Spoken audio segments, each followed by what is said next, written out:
ବନ୍ଧୁଗଣ, ଆସନ୍ତୁ ପରମେଶ୍ୱରଙ୍କ ନିକଟରେ କୃତଜ୍ଞତା ଓ ଶ୍ରଦ୍ଧାର ସହ ପ୍ରାର୍ଥନାରେ ସାମିଲ ହୋଇ 2024 ବର୍ଷ ପାଇଁ ତାଙ୍କର ଆଶୀର୍ବାଦ ଭିକ୍ଷା କରିବା।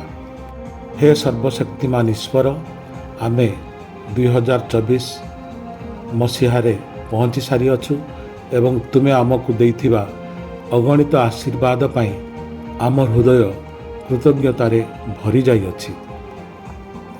ଜୀବନର ଉପହାର ପାଇଁ, ଆମ ଚାରିପାଖରେ ଥିବା ସମସ୍ତ ଉତ୍ତମତା ପାଇଁ, ଆମକୁ ଭଲ ପାଉଥିବା ଲୋକଙ୍କ ପାଇଁ ଏବଂ ଆଗାମୀ ଦିନରେ ବିକଶିତ ହେବା ଏବଂ ପ୍ରଗତି କରିବାର ସୁଯୋଗ ପାଇଁ ଆମେ ତୁମକୁ ଧନ୍ୟବାଦ ଅର୍ପଣ କରୁଅଛୁ।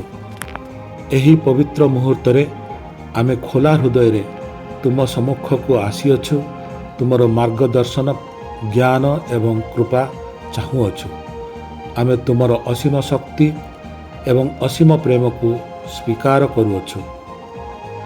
ଯେତେବେଳେ ଆମେ ଏହି ନୂତନ ଅଧ୍ୟାୟ ଆରମ୍ଭ କରୁଅଛୁ, ଆମେ ନମ୍ରତାର ସହ ତୁମ ସମ୍ମୁଖରେ ଆମର ସଂକଳ୍ପ ଉପସ୍ଥାପନ କରୁଅଛୁ ଏବଂ ଜାଣିଛୁ ଯେ ତୁମର ଦିବ୍ୟ ଉପସ୍ଥିତି ଦ୍ୱାରା ସମସ୍ତ ବିଷୟ ସମ୍ଭବ ହେବ।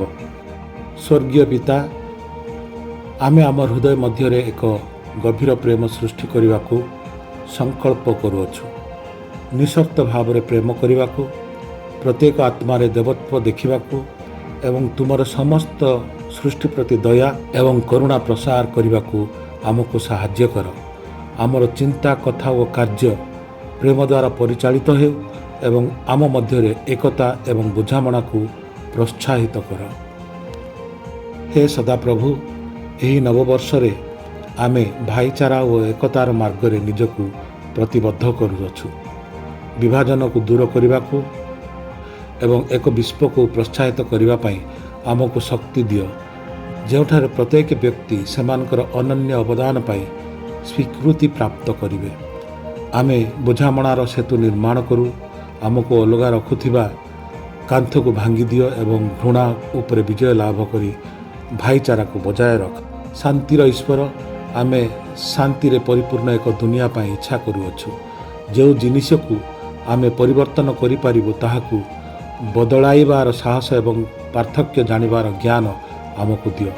ତୁମର ଶାନ୍ତି ଆମ ହୃଦୟରେ, ଆମ ସମାଜରେ ଏବଂ ସମଗ୍ର ବିଶ୍ୱରେ ପ୍ରତିଷ୍ଠିତ ହେବ ଏବଂ ସଂଘର୍ଷର ଅନ୍ତ ଆଣିବ। ଦିବ୍ୟ ସୃଷ୍ଟିକର୍ତ୍ତା, ଆମକୁ ଆତ୍ମିକ ଆନନ୍ଦ ଓ ପ୍ରଗତି ପଥରେ ମାର୍ଗଦର୍ଶନ କର। କେବଳ ବାହ୍ୟ ଉପଲବ୍ଧିରେ ନୁହେଁ, ବରଂ ଆମର ଆତ୍ମାର ବିକାଶରେ ପରିପୂର୍ଣ୍ଣତା ଖୋଜିବାରେ ଆମକୁ ସାହାଯ୍ୟ କର। ଆମର ଜ୍ଞାନ ଏବଂ ଆମର ଆତ୍ମ ଉନ୍ନତିର ଅନୁସନ୍ଧାନ ତୁମର ଦିବ୍ୟ ଆଲୋକ ଦ୍ୱାରା ପରିଚାଳିତ ହେଉ। ବାଧାବିଘ୍ନକୁ ଅତିକ୍ରମ କରିବା ପାଇଁ ଆମକୁ ଶକ୍ତି ଦିଅ ଏବଂ ଆହ୍ୱାନର ମୁକାବିଲା କରିବାକୁ ଆମକୁ ଦୃଢ଼ତା ଦିଅ। ହେ ପରମେଶ୍ୱର, ତୁମର ଅସୀମ ପ୍ରଜ୍ଞା ଉପରେ ଆମେ ଆମର ଭରସା ରଖୁଅଛୁ। ଆମ ସମସ୍ତଙ୍କୁ ମାର୍ଗଦର୍ଶନ କର, ଆମ ସମସ୍ତଙ୍କୁ ରକ୍ଷା କର, ଆମକୁ ଧାର୍ମିକ ମାର୍ଗରେ ଆଗେଇ ନିଅ। ଆମେ ଏହି ନବବର୍ଷରେ ପ୍ରବେଶ କରିବା ସମୟରେ ଆମର ସଂକଳ୍ପ ଗୁଡ଼ିକ ତୁମର ଦିବ୍ୟ ଇଚ୍ଛା ପ୍ରକାରେ ବଞ୍ଚିବା ପାଇଁ ଆମକୁ ପ୍ରତିବଦ୍ଧ କରୁ। ଏହି ପ୍ରାର୍ଥନା ଆମେ ତୁମ ଚରଣରେ ସ୍ଥାପନ କରୁଅଛୁ। ଆମେନ୍।